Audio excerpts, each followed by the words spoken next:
दर्शकों, कुछ लोग उत्तर प्रदेश के मेरठ को दंगे की आग में भड़काना चाहते थे। 2027 से पहले यूपी को बदनाम करना चाहते थे और दलितों के नाम पर हिंदुओं को बांटकर अपनी सियासत चमकाना चाहते थे। लेकिन इनका चेहरा बेनकाब हो गया, शीशे की तरह साफ हो गया और पता लग गया कि यह बरसाती मेढक 2027 चुनाव से पहले फिर से बिल से निकलकर फुदकने लगे हैं। उत्तर प्रदेश में इन नेताओं को न्याय से नहीं बल्कि जाति देखकर सियासत चमकाने से मतलब है। यूपी के मेरठ में 48 घंटे में बीते जो कुछ भी हुआ उसे सिलसिलेवार तरीके से समझ लीजिए और फिर कमेंट में बताइएगा कि इस पूरे मामले पर कौन सही और कौन गलत है। उत्तर प्रदेश के अंदर ललिता गौतम हत्याकांड करीब 2 महीने पहले हुआ था। आरोपी गिरफ्तार हुआ, जेल की सलाखों के पीछे है। दूध का दूध पानी का पानी हुआ, सारे साक्ष्य सामने रखे गए। लेकिन अचानक से 2 महीने बाद यह केस फिर से जिन्न से बाहर निकला। नेताओं का काफिला मेरठ की तरफ दंदनाते हुए बढ़ने लगा। अखिलेश यादव नई दिल्ली एयरपोर्ट पर परिजनों से मुलाकात करते हैं। इकरा हसन भी वहां पहुंच जाती हैं। इसके अलावा चंद्रशेखर आजाद और उर्फ रावण, वो तो अपने पूरे काफिले के साथ वहां पहुंच जाते हैं, क्योंकि मसला दलित जाति देखकर था। मसला अपनी सियासत चमकाने का था। उत्तर प्रदेश में 27 चुनावों को लेकर माहौल बनाने का था। इन लोगों को फर्क नहीं पड़ता कि आरोपी किस जाति का था, फर्क नहीं पड़ता कि इस केस में क्या कुछ जांच हुई है, क्या आरोपी गिरफ्तार हुआ है, क्या खुलासा हुआ है, पुलिस की कार्रवाई क्या कहती है। इन लोगों को सिर्फ जाति देखकर सियासत करने से मतलब था। पूरा केस समझिएगा सिलसिलेवार तरीके से। आरोपी की गिरफ्तारी से लेकर मेरठ के एसएसपी का थप्पड़ कांड तक। मेरठ के एसएसपी ने कैसे मोर्चा संभाला, नहीं तो मेरठ को दंगे की आग में जला दिया जाता। प्रिजन वैन के अंदर एक की कुटाई से लेकर 20 सड़क पर थप्पड़ कांड, हर एक बात इस रिपोर्ट में अगले 3 मिनट में आप समझ जाएंगे और फिर कमेंट में बताइएगा कि ऐसे लोगों के लिए आप क्या कहेंगे जो यूपी को जलाने का प्लान बना रहे हैं, जो उत्तर प्रदेश का माहौल खराब करना चाहते हैं। दर्शकों, कहानी की शुरुआत होती है 15 मई 2026 से। मेरठ के टीपी नगर की रहने वाली 20 साल की ललिता गौतम घर से निकली थी, बीए का एग्जाम था इसीलिए, और फिर वो रास्ते में अंकुश की मोटरसाइकिल पर बैठकर निकल गई। ये सीसीटीवी फुटेज है। अंकुश, जिसने बीच रास्ते पर ललिता के साथ दोनों का विवाद हुआ और फिर उसने ललिता की गला दबाकर हत्या कर दी और उसका शव एक खेत में फेंक दिया। अब इस पूरे मामले में दिन बीता, फिर परिजनों ने जाकर थाने में गुमशुदगी की रिपोर्ट दर्ज कराई। अगले ही दिन आरोपी की गिरफ्तारी हो गई। पुलिस जांच में आरोपी को गिरफ्तार किया गया। उसने अपना जुर्म कबूल कर लिया। उसने यह भी बताया कि जब उसने हत्या की, गुस्से में जो उन दोनों की लड़ाई हो गई, उसके बाद उसने अपने भाई अंकित और आदेश गुर्जर को भी फोन पर पूरी बात बताई, इसकी जानकारी दी। हालांकि उन दोनों का इस घटना से कोई भी लेना देना नहीं था, यानी कि इस हत्याकांड में वो डायरेक्ट इन्वॉल्व नहीं थे। उन्हें यह जानकारी दी गई। अब दोनों को जानकारी दी गई, लेकिन इन दोनों ने पुलिस से बात छिपाई, पुलिस को, लेकिन इन दोनों ने पुलिस को जानकारी नहीं दी, यानी कि अपने भाई को इन्होंने बचाया, जिसके चलते ये भी इस पूरे मामले पर आरोपी हैं। अब इस पुलिस जांच में आगे क्या हुआ? पुलिस ने आदेश गुर्जर और अंकित को मुख्य आरोपी की मदद और साक्ष्य छिपाने के मामले में गिरफ्तार कर लिया। पुलिस इस पूरे मामले में कोर्ट गई, आदेश गुर्जर की रिमांड मांगी, लेकिन क्योंकि अपराध 7 साल से कम की सजा का था, इसलिए कोर्ट ने रिमांड देने से मना कर दिया और इसके बाद आदेश गुर्जर और अंकित को नोटिस देकर छोड़ दिया गया। यह मामला था 20 मई तक का, लेकिन फिर अचानक से सुई घूमती है और करीब 2 महीने बाद, समझिए 8 जुलाई 2026 को ललिता गौतम के परिजनों ने प्रशासन से अनुमति लेकर मेरठ कलेक्ट्रेट पर प्रदर्शन किया। मांगे क्या थी उसे भी सुनिए। प्रदर्शनकारियों ने मांग की कि हत्याकांड में शामिल सभी आरोपियों को गिरफ्तार किया जाए। अंकित, आदेश गुर्जर और हनी उर्फ निशांत शर्मा को आरोपी बनाया जाए। हनी कौन है यह भी मैं आपको बताता हूं। मुकदमे में गैंग रेप की धारा जोड़ी जाए, यानी कि पुलिस के मुताबिक इन तीनों ही आरोपियों का इस केस से कोई डायरेक्ट इन्वॉल्वमेंट नहीं था। इन्हें जानकारी दी गई थी जो इन्होंने पुलिस से छिपाई, लेकिन गैंग रेप की धाराएं जोड़ी गई, इस तरीके की मांग रखी गई। मामले की सुनवाई फास्ट ट्रैक कोर्ट में हो, सभी दोषियों को फांसी की सजा हो, पीड़ित परिवार को आर्थिक सहायता और परिवार के एक सदस्य को नौकरी दी जाए। अब हनी कौन है उसे समझिए। हनी वो है जिसने साल 2024 में ललिता और अंकुश देहरादून गए थे और उस समय हनी ने उन्हें अपनी किराए की गाड़ी उपलब्ध कराई थी, क्योंकि वो किराए की गाड़ियां चलवाता है, और उसने अपनी गाड़ी दी थी जिससे अंकुश और ललिता देहरादून गए थे। यानी कि हनीक ने सिर्फ और सिर्फ गाड़ी दी थी 2024 में, और उसे भी आरोपी बनाकर गैंग रेप की धारा उस पर लगाई जाए, फांसी की सजा दी जाए, ऐसी मांग की गई। पुलिस का कहना है कि 8 जुलाई की घटना से हनी का कोई संबंध नहीं है। वो उस वक्त केदारनाथ में था, उसे पता भी नहीं था, लेकिन उसका भी नाम जोड़ा जाए। जांच में यह भी सामने आया कि घटना वाले दिन हनी केदारनाथ गया था और इलेक्ट्रॉनिक और अन्य साक्ष्यों में उसकी भूमिका नहीं मिले। अब प्रदर्शन के दौरान क्या होता है उसे समझिए, क्योंकि मामला यहीं से ही पेचीदा हो गया। यहीं से न्याय की मांग करने वाले लोगों के साथ मारपीट और दुनिया भर का एजेंडा बनाया गया, नैरेटिव गढ़ा गया, सिर्फ अपनी सियासत चमकाने के लिए दर्शकों। इसीलिए कह रहा हूं कि अगले 6 महीने बचकर रहना, सावधान रहना। ये लोग बीच बीच में ऐसे मुद्दों को निकालकर उत्तर प्रदेश को बदनाम करेंगे, आपको भड़काएंगे, आपको भड़काकर वोट के खातिर ये सब कुछ कर जाएंगे। लेकिन बच के रहना दर्शकों, उत्तर प्रदेश को जलने मत देना। अपनी सद्बुद्धि से, अपनी बुद्धि से काम लेना, अपने विवेक से समझना और सोचना कि ये लोग पॉलिटिक्स कर रहे हैं या फिर सच में आपके हितैषी बन रहे हैं। प्रदर्शन के दौरान सड़क जाम हुई, पुलिस ने प्रदर्शनकारियों को हटाने की कोशिश की। इसी दौरान पुलिस द्वारा बल प्रयोग के आरोप भी लगे। बातचीत हो रही थी, पुलिस उनकी मांगों को मान रही थी, लेकिन बीच में कुछ असामाजिक तत्व कूद पड़े और उस पूरे मामले को वहां माहौल गरमाने लगे, पुलिस के साथ तीखी नोकझोंक करने लगे। और इसमें एक और आरोपी है, रवि गौतम नाम है, जो एडवोकेट है, जो पहले चुनाव भी लड़ चुका है, विधानसभा चुनाव में प्रत्याशी रह चुका है, एडवोकेट है। और वो किस तरीके से पुलिस के साथ बदतमीजी कर रहा है, पुलिस की सुनने को तैयार नहीं है। कह रहा है कि 6 महीने चुनाव में बचे हैं, प्रमोशन हो जाएगा, और वहां पर दलित के नाम पर, चमार के नाम पर, जाति के नाम पर परिजनों की मांग एक तरफ है, लेकिन माहौल खराब करना एक तरफ है। अगर एसएसपी अविनाश पांडे ना होते ना, तो मेरठ का माहौल खराब कर चुके होते ये लोग, दंगा भड़क चुका होता।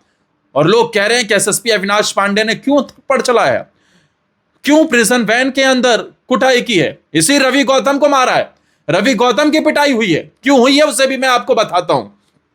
लेकिन पहले समझिए, सोशल मीडिया पर एक वीडियो वायरल होता है जिसमें मेरठ के एसएसपी प्रिजन वैन के अंदर रवि गौतम को थप्पड़ मारते दिखाई दिए।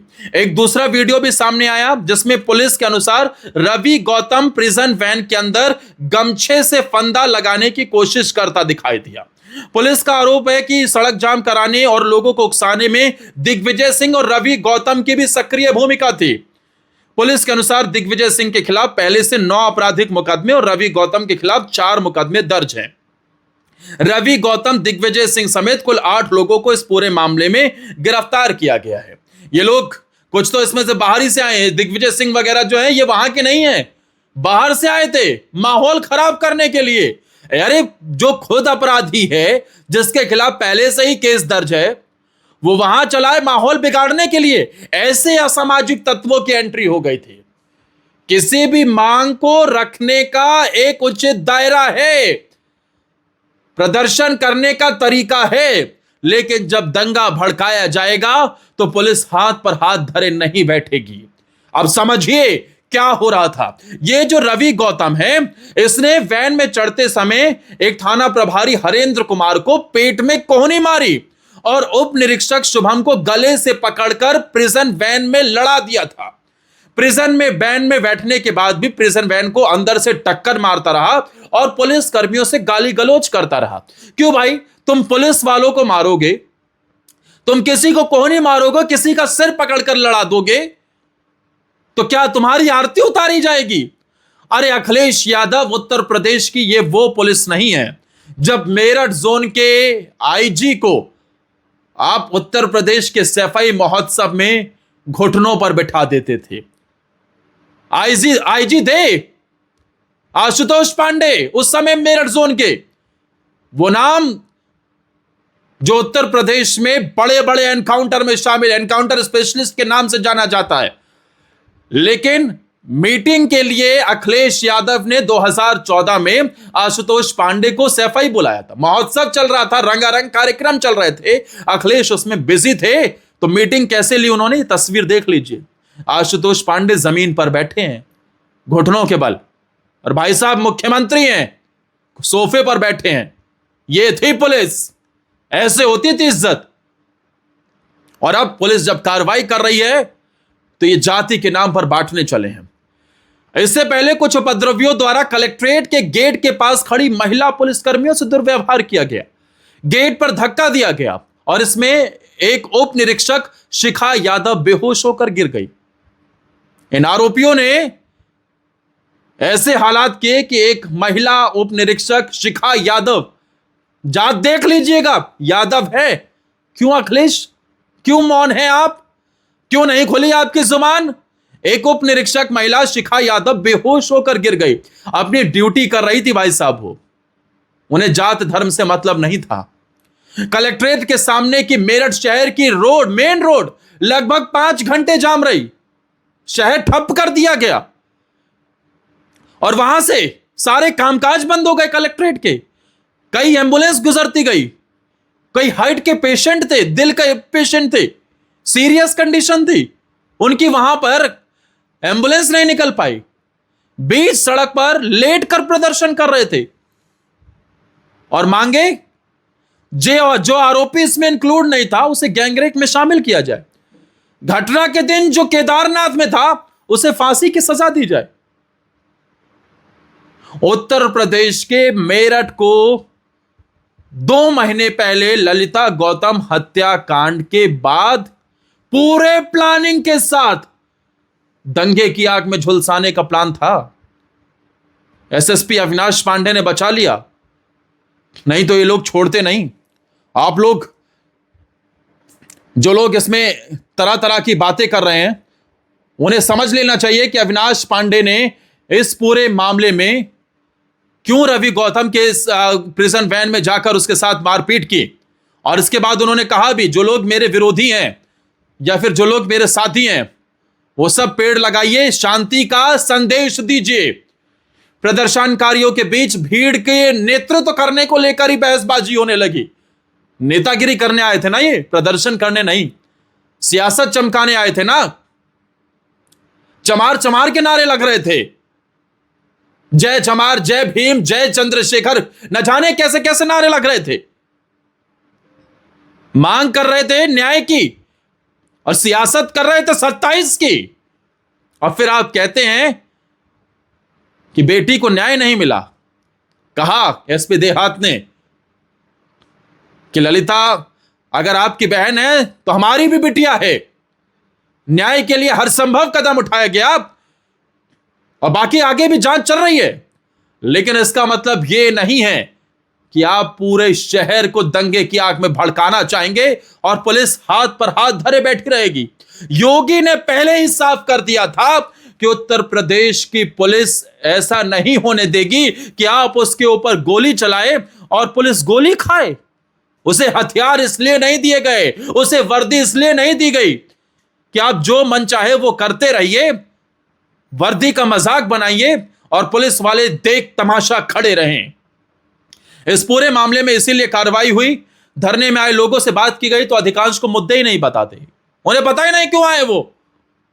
भाड़े की भीड़, राजनीतिक इशारा, माहौल खराब करने की कोशिश, बस यही सब प्लान था। वरिष्ठ पुलिस अधीक्षक द्वारा महिलाओं पर बल प्रयोग करने से पुलिस को मना किया गया, उसकी भी वीडियो सामने आई जिसमें कहा गया कि महिलाओं पर बल प्रयोग नहीं किया जाए। उन्होंने पूछा भी महिलाओं से कि आप यहां क्या करने आई हैं, पता नहीं है, नहीं पता उन्हें। पूरी कार्रवाई के दौरान हर एक चीज की वीडियो मौजूद है, हर एक साक्ष्य मौजूद है। इसमें 2 या 3 ऐसे अपराधी प्रवृत्ति के लोग जो फांसी और सभी आरोपियों की गिरफ्तारी की मांग को लेकर बेबुनियाद बातें करते रहे। अब आप मुझे बताइए, जो मैंने आपसे बातें रखी हैं, जो मैंने आपको पूरी वीडियो, पूरा साक्ष्य एक एक करके बता दिया है, पूरा घटनाक्रम सिलसिलेवार तरीके से समझा दिया कि जो लोग वहां पर थे नहीं, उनको भी गिरफ्तार कर फांसी की सजा दी जाए, गैंग रेप का उनके ऊपर केस लगा दिया जाए जबकि वो उस मामले में थे ही नहीं, फास्ट ट्रैक कोर्ट से फांसी की सजा हो जाए। यह कैसा न्याय है भाई? कानून पट्टी बांध कर बैठा रहे क्या? जो आरोपी था उसकी गिरफ्तारी हो गई है, लेकिन कल को बोल दिया जाए फलाने की गिरफ्तारी कर लो, दबाव बनाओगे तो क्या ऐसे गिरफ्तारी हो जाएगी?